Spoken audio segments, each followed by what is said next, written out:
কক্সবাজারে সেনা কর্মকর্তা লেফটেন্যান্ট তানজিম সারোয়ার নির্জন হত্যার মূল হোতা নাসির ও তার সহযোগী এনামকে গ্রেপ্তার করেছে যৌথ বাহিনী।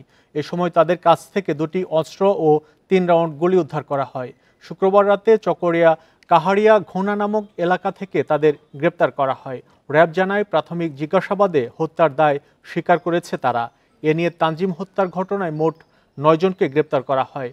গত সোমবার রাত 3টার দিকে চকরিয়ার ডুল হাজারায় অভিযানের সময় ডাকাতের ছুরিকাঘাতে নিহত হন সেনা কর্মকর্তা নির্জন। এ ঘটনায় চকরিয়া থানায় মামলা করা হয়।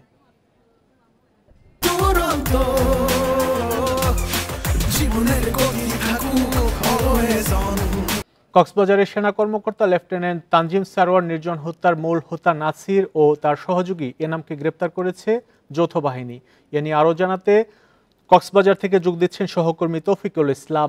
তৌফিকুল ইসলাম, ঘটনার 5 দিন পর মূল হোতা দুজনকে আটক করার দাবি করা হচ্ছে। যাদেরকে আটক করা হয়েছে তাদের বিস্তারিত পরিচয় জানতে পেরেছেন কিনা, আর এই ঘটনায় আর কেউ আছে কিনা সন্দেহভাজন পুলিশের তালিকায়?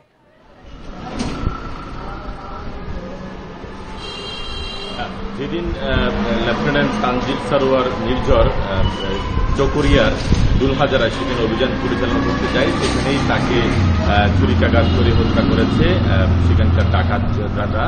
এবং গতকাল ভোর রাতে সেখানে সেই জায়গা থেকে অর্থাৎ চকরিয়ার ফাঁসিয়াখালী এলাকা থেকে নাসির এবং এনামকে গ্রেফতার করেছে। আমি র্যাবের সাথে কথা বলেছি, এখানকার যে কর্মকর্তার নেতৃত্ব দিয়েছিলেন তার সাথে আমার কথা হয়েছে। তিনি আমাকে জানিয়েছেন সেইখান থেকে আসলে যে অর্থাৎ নাসিরকে আটক করেছে, নাসির সরাসরি যে তানজিম সারোয়ার নির্জরকে গলায় ছুরি দিয়ে পেঁচিয়ে হত্যা করেছে সেই দায়টি তিনি স্বীকার করেছেন এবং তার সহযোগী ছিলেন এনাম, এবং তাদেরকে দুজনকে গ্রেফতার করা হয়েছে এবং তাদের কাছ থেকে অস্ত্র এবং গুলি উদ্ধার করার কথাও জানিয়েছেন র্যাবের যিনি কর্মকর্তা আছেন তিনি।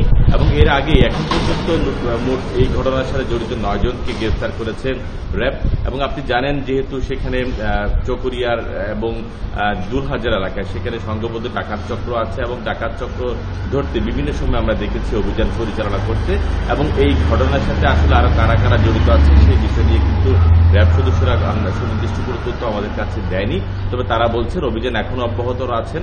এই ঘটনার সাথে আরো কারা কারা জড়িত আছেন বা সরাসরি বা এর পেছনে কেউ ইন্ধন জুগিয়েছে কিনা, তো এইসব বিষয়ে পুঙ্খানুপুঙ্খানুভাবে তারা তদন্ত করছেন এবং পাশাপাশি এই ঘটনার সাথে যদি আর কেউ জড়িত থাকে তাদেরকেও আইনের আওতায় আনা হবে বলে তিনি আমাকে জানিয়েছেন।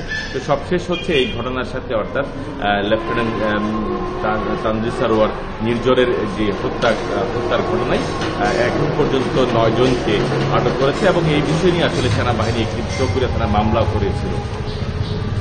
সেনা কর্মকর্তা হত্যার ঘটনায় মূল হোতা 2 জন সহ মোট 9 জনকে পর্যন্ত গ্রেপ্তার করা হয়েছে। কক্সবাজার থেকে সে খবর জানাচ্ছিলেন সহকর্মী তৌফিকুল ইসলাম।